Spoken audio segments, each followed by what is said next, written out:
Di fikih ini tidak jauh Pak, Bu. Tahlilan misalnya, bedanya NU Muhammadiyah kan cuma harokat ya. NU pakai nasab, Muhammadiyah pakai rafa. Muhammadiyah jadikan isim, NU menjadikan masdar. Halala yuhallilu tahlilan. Nasab harakatnya fathah. Orang Arab tuh kan kalau bilang nasaba, dia katakan nasabar rajulu asahu alal ardi. Orang Arab tancapkan tongkatnya dengan kuat sehingga tak goyah. Harakatnya fathah membuka sesuatu. Jadi kalau tahlilnya menggunakan metode NU, tahlilannya mayatnya jadi jenazah, masuk sudah ke alam kubur, nasaba. Lalu untuk memberikan Fatihah dan turunannya dibuka, kemudian menggunakan skema tahlilan. Muhammadiyah cuma pakai rafa. Rafa pas ditarik, ya ayyatuhan nafsul mutmainnah. Makanya Muhammadiyah menggunakan rafa tahlilun, NU menggunakan nasab tahlilan. Dan ternyata Kiai Ahmad Dahlan tuh nggak pernah nyual itu, nggak pernah nyual. Dan saya telusuri di konfigurasi hukumnya itu, ternyata persoalannya bukan fikihnya.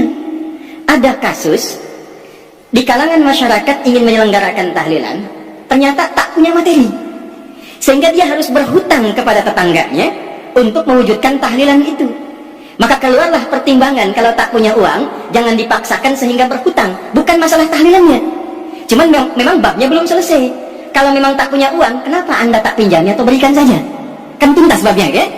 Jadi saya kira ada turunan-turunan informasi yang dari atas itu, yang di kalangan elit sudah selesai, ke bawahnya itu tak sama. Kunut misalnya, Di Muhammadiyah itu nggak mempersoalkan kunut. Saya belum pernah temukan ada orang Muhammadiyah di Majlis Tarjih menfatwakan kunut bid'ah, tak ada, kecuali Wahabi. Di Muhammadiyah itu nggak mempersoalkan kunut. Saya belum pernah temukan ada orang Muhammadiyah di Majlis Tarjih menfatwakan kunut bid'ah, tak ada, kecuali Wahabi. Kecuali Wahabi. kecuali Wahabi. Pertanyaan yang pertama, apakah benar kalau di Muhammadiyah tidak mempermasalahkan tahlilan? Yang dimasalahkan adalah ngutangnya. Baik, ini pertanyaan pertama. Harus dibedakan tahlil dengan serangkaian acara tahlilan. Nanti teman-teman bisa merujuk ke majalah Suara Muhammadiyah sebagai suara resmi dari Persyarikatan Muhammadiyah. Di majalah Suara Muhammadiyah sudah sering dibahas tentang bab ini. Jika yang dimaksud adalah tahlil, maka ini tidak ada yang menolak. Tidak ada yang menolak. Bahkan kita dianjurkan untuk mengucap tahlil.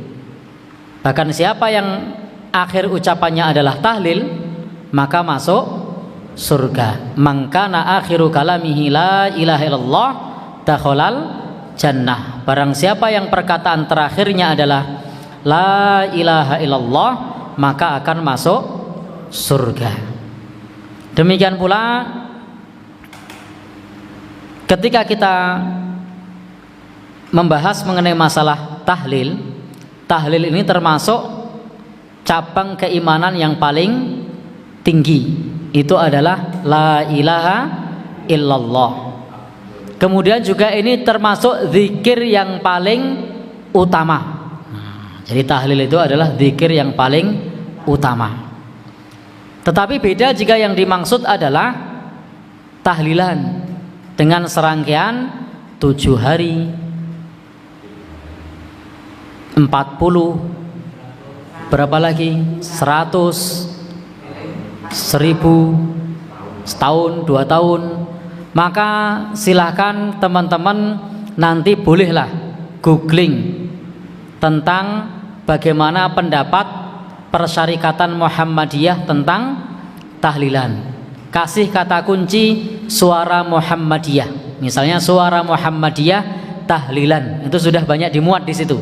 Sehingga saya tidak perlu banyak menjelaskan.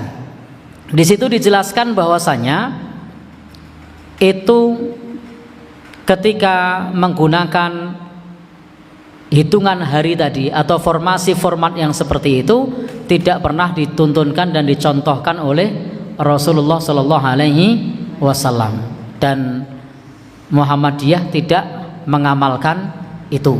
Tapi kalau tahlil, ya tahlil itu berpahala. Tetapi dengan tadi hitungan-hitungan tertentu, dengan cara-cara tertentu, dengan syarat-syarat tertentu, dengan formasi tertentu, bahkan dengan beberapa jenis makanan tertentu, maka itu tidak direkomendasikan. Nanti silahkan teman-teman bisa googling langsung, karena Suara Muhammadiyah ini ada edisi online-nya. Nanti bisa diketik Suara Muhammadiyah tahlilan begitu. Nanti sudah ada fatwa-fatwanya di situ. Kalau nanti khawatirnya saya dikira mengada-ada.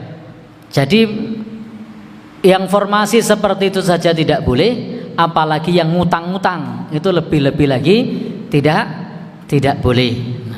Nanti bisa dicek sendiri. Kemudian yang kedua tadi apa? Baik, tentang kunut. Sesungguhnya ini adalah persoalan khilafiyah. Ulama berbeda pendapat tentang masalah ini. Di Tarjih Muhammadiyah itu sudah jelas bahwasanya terkait dengan kunut itu hadisnya dhaif. Karena hadisnya dhaif terkait kunut subuh, maka Muhammadiyah tidak mengamalkan kunut subuh. Jadi Muhammadiyah tidak mengamalkan kunut subuh. Nanti jenengan masih bisa pula kalau kurang yakin, karena majalah Suara Muhammadiyah ada edisi online-nya, itu bisa googling lagi Suara Muhammadiyah kunut subuh. Nah, itu nanti akan ada pembahasannya di situ. Kenapa tidak mengamalkan kunut subuh?